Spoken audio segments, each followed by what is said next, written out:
বন্ধুরা, আজকে আমরা বানাচ্ছি, শীতল পোড়া বানাচ্ছি। শীতল পোড়াতে লাগে কিছু না, শীতল পোড়াতে খালি পেঁয়াজ লাগে আর তার সাথে কাঁচা গুঁড়ো মরিচ, কাঁচা লঙ্কা যেটা আমরা কেটেছি, আর সাথে নুন লাগে। আর এমন কিছু লাগে না, কারণ আজকে তো বৃষ্টি পড়ছে, এই জন্য আজকে বানাচ্ছি। আর সাথে একটু সর্ষের তেল দেবেন, তাহলে এটা খুব ভালো হবে। এই দেখুন, আমরা শীতল কাকে লাগে, শীতলটা দেখে নিন। এটাকে বলে তেলের শীতল, মানে আমাদের এখানে আসামে এটাকে বলে তেলের শীতল। জানি না আপনাদের এখানে কি বলে, কমেন্ট করে জানাবেন। এই এখন আমরা এটা পুড়ব, এটা চুলোতে হলে খুব ভালো হয়, কিন্তু আমাদের তো চুলো নেই, তার জন্য আমরা এই কড়াই করে নিচ্ছি। এটাকে খুব ভালো সেন্ট হয়।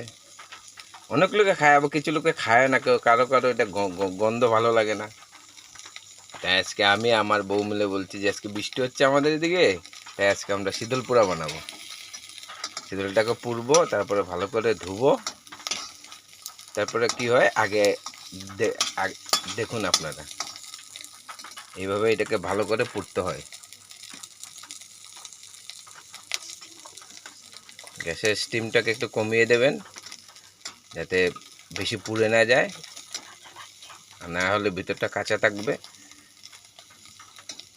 দেখুন আপনারা,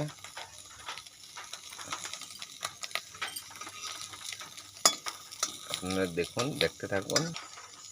প্রায় আমাদের শীতল পোড়া হয়ে গেছে। এখন আমরা গ্যাসটাকে বন্ধ করে নেব। তারপরে এটাকে আমরা ভালো করে ধুতে হবে, কারণ এতে মাছের পাতি থাকে, কেউ কেউ খুসা বলে, তাই ভালো করে এগুলোকে ধুতে হবে। ধোয়ার পরে তারপরে দেখুন কি করি আমি।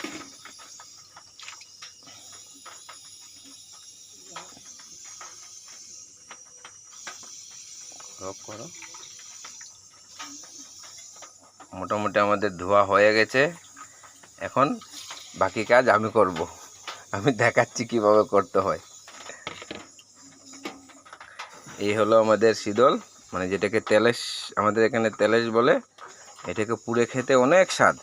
এই হচ্ছে সর্ষের তেল, অল্প সর্ষের তেল দিচ্ছি, বাস হয়ে গেছে আমাদের।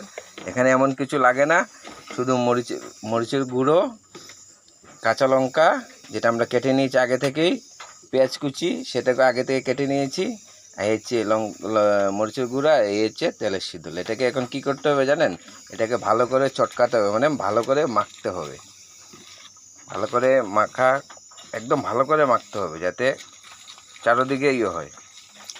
অনেক ওই শীতলটা যখন বানাবেন তখন চারোদিকে অনেক সেন্ট হয়। কে কে এই তেলের শীতল খায়, আপনারা কি খাননি, কি খেলে আমাকে কমেন্ট করে জানাবেন।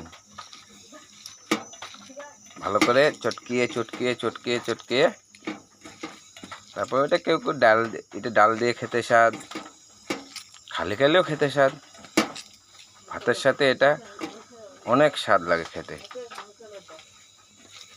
ও মুখের স্বাদও বাড়ে। মোটামুটি হয়ে গেছে আমাদের। দেখুন এইভাবে চটকাতে হয়, ভালো করে চটকাবেন, মানে ভালো করে মাখবেন। প্রায় আমাদের হয়ে গেছে। এখন একটু খেয়ে দেখব যে লবণ টবণ, মানে নুন টুন ঠিক আছে নাকি। আপনারা স্বাদ মতে, যদি বেশি লাগে আপনারা স্বাদ মতো ওগুলো দিয়ে দেবেন।